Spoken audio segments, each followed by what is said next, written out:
Isaac Crow!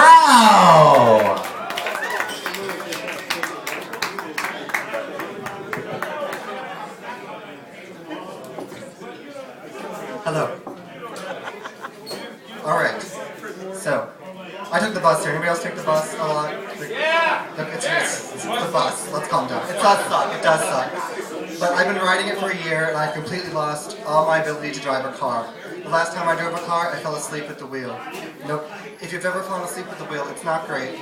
I don't recommend it. I was driving it was nighttime on the interstate. My Nana's in the passenger seat. That's my grandma, if you don't know. My Nana, and then my parents are behind me. And I'm just humming a song to myself, and all of a sudden I hear my Nana yelling my name.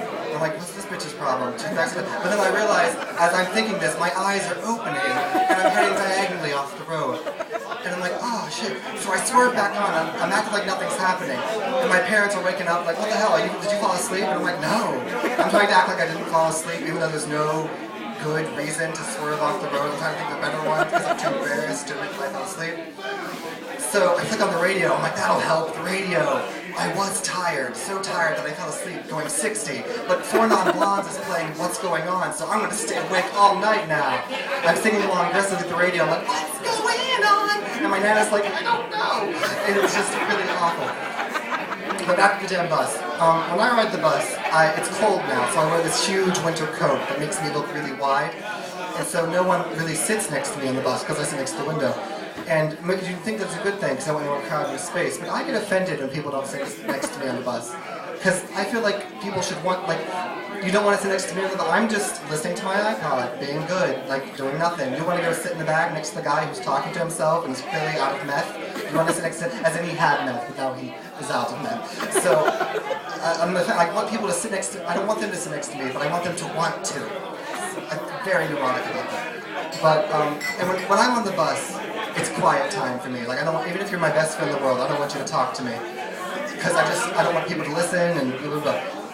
But once my friend, I was on the bus with my friend, and I had my iPod in, and he didn't have his headphones or something. And so he was offended that I was listening to my music and not talking to him. I guess that was selfish of me.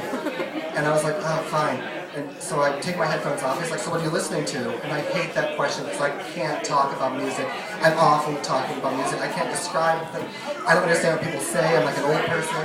When people say oh, doesn't this have a sick beat? I don't know what to say to that. It sounds like a beat to me. It's a beat like any other song. I guess if you say it's a sick beat, I'll believe you. But if there's a beat virus going around and make the beat sick, I don't understand. And it's awful. And so my friend's like, here, let me show you this song. And I was like, oh fuck. Because when people lend you an album or an artist or a singer or whatever, and they want oh, listen to this. I hate that. That's too much pressure on me. Because it'll just sit there on my computer and I'll go, oh, I have to listen to that CD. And then if I listen, they're going to want to talk about it. I'm not going to have anything to say. They're just going to be like, weren't the lyrics brilliant? Wasn't that just a great caricature of modern society? And I'll just be like, I thought the xylophone was really pretty. Because that's all I have to contribute. I don't know what modern pop song has a xylophone in it, but that was my example. So he makes me listen to this song. And it's freaking Let's Have a Kiki by the Scissor Sisters. Anybody? Okay. Yeah. This was a while before that song got big. But I'm listening to it, it's whatever. I don't like it. It's not the greatest song in the world, whatever. It's Let's Have a Kiki. And I'm listening to it. And it'd be fine if I was just in my room by myself, but my friend is looking at me, that face people give you when they listen to a song, like they're so excited for you to be listening to Let's Have a Kiki. They're just gonna have a magical epiphany because your life has been changed by this song. So he's staring at me. And I'm like, And he's like, do you like it? And I don't, but I want people to like me, so I say yes. And he was like, do you know what a kiki is? And I didn't at the time. If you don't know, it says in the song. It's a stupid thing to write a song about, but whatever. I think Scissor Sisters made it up for the song. Whatever.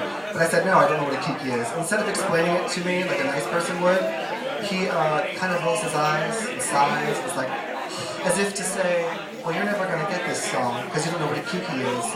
And I was like, oh, excuse me for not understanding the majestic, poignant poetry of the Scissor Sisters. I understand they're deep. Not to bash the Scissor Sisters, I get them. The Scissor Sisters are a very relevant group. We listen to them in the clubs with the leather and the sweating and the dancing. This is what it means to be gay! I get it. Scissors, very important. But I'm going to end with this, if you'll indulge me. My grandfather actually passed away a week and a half ago, and so I think he took this joke from somewhere. I'm going to tell you to anyway. So you can tell it to your friend because I'm pretty sure he read it somewhere. But he has a checkup with his doctor, and everything's fine. And at the end of it, he's like, I'm interested in getting that Cialis, for erectile dysfunction.